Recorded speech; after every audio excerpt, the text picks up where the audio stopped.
Good evening, I'm Leonardo Puglisi. This is 6 News. Tonight, anger growing after the first week of online learning in Victoria, confusing messages from the federal government the main concern for parents. A man sentenced to a month behind bars for escaping hotel quarantine to visit his girlfriend, while some WA locals say he put the community at risk. Journalists and supporters rejoice after regional media is thrown a lifeline by the federal government. The situation's still getting worse in the US. Now all 50 states have coronavirus deaths, with Donald Trump still under fire. And a historical chalk mural uncovered at Kew Primary School. 6 News starts now.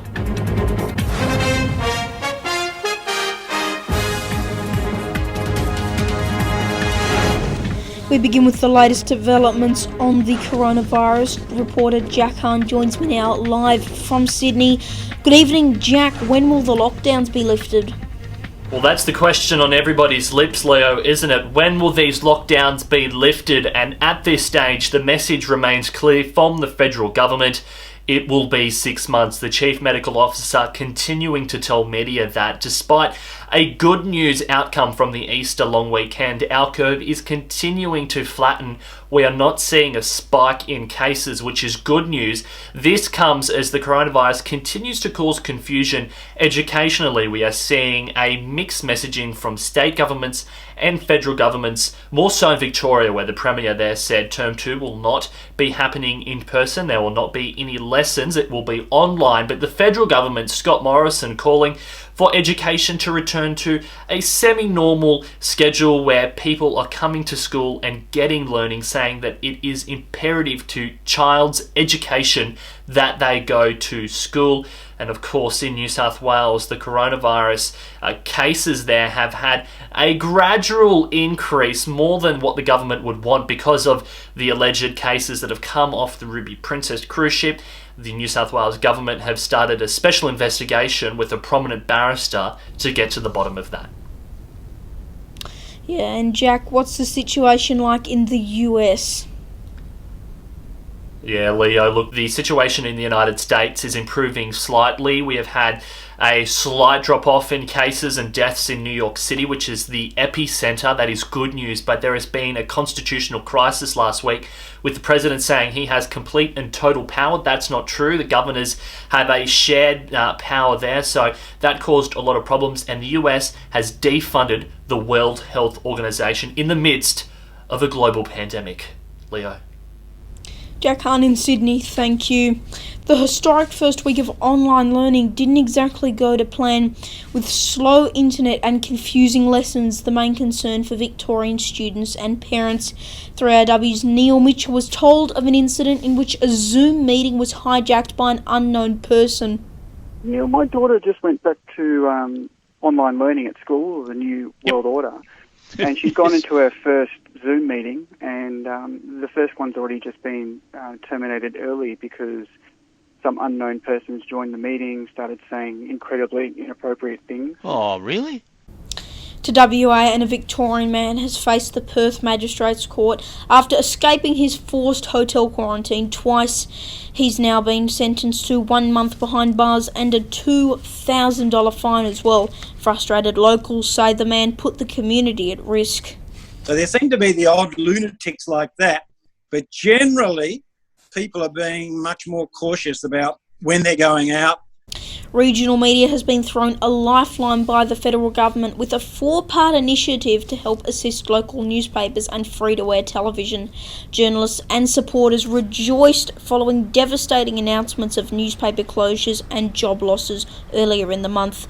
Despite years of falling advertising revenue and ratings, residents say local news gives a voice to regional Australia.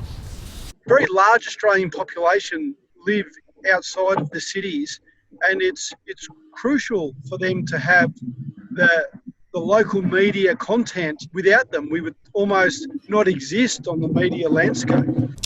Overseas now, nearly 4,000 new coronavirus cases have been reported in New York in the space of 24 hours, a sharp rise following a decline earlier in the week. All 50 US states now have confirmed COVID-19 cases, including one of New York's border states, Rhode Island, where local Corey Swan earlier spoke exclusively to 6 News. The situation here looks rather bleak at the moment, with the highest death count so far for New York City today. And I believe we've had 2,000 deaths in the last 24 hours or just thereover. So it's very daunting and rather scary. North Korea has claimed for weeks they have no coronavirus cases, and now reports are coming into our newsroom tonight that they have fired missiles into the Sea of Japan just days out from South Korea's election. Due to a United Nations ban on ballistic missile testing, North Korea's Tuesday launchings were considered less provocative as they were cruise missiles. Little information from Kim Jong-un's country about the coronavirus has been released, state media only saying there are no current cases, something experts worldwide dispute. Boroondara police need your help to identify a man following an aggravated burglary in Hawthorn. Authorities have released several CCTV images of a man they believe may be able to assist with their inquiries.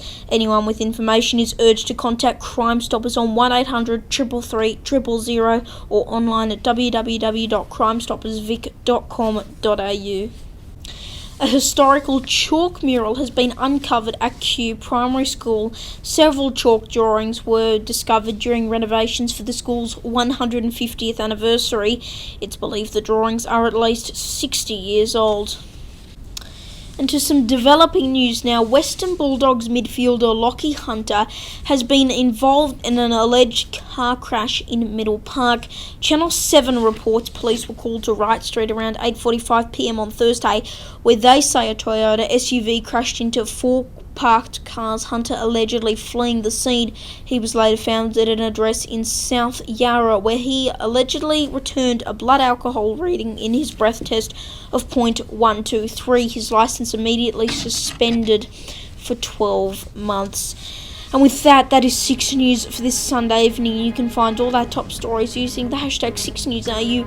Make sure you follow us on Facebook and Instagram as well. I'm Leonardo Puglisi. Thanks for your company. Good night.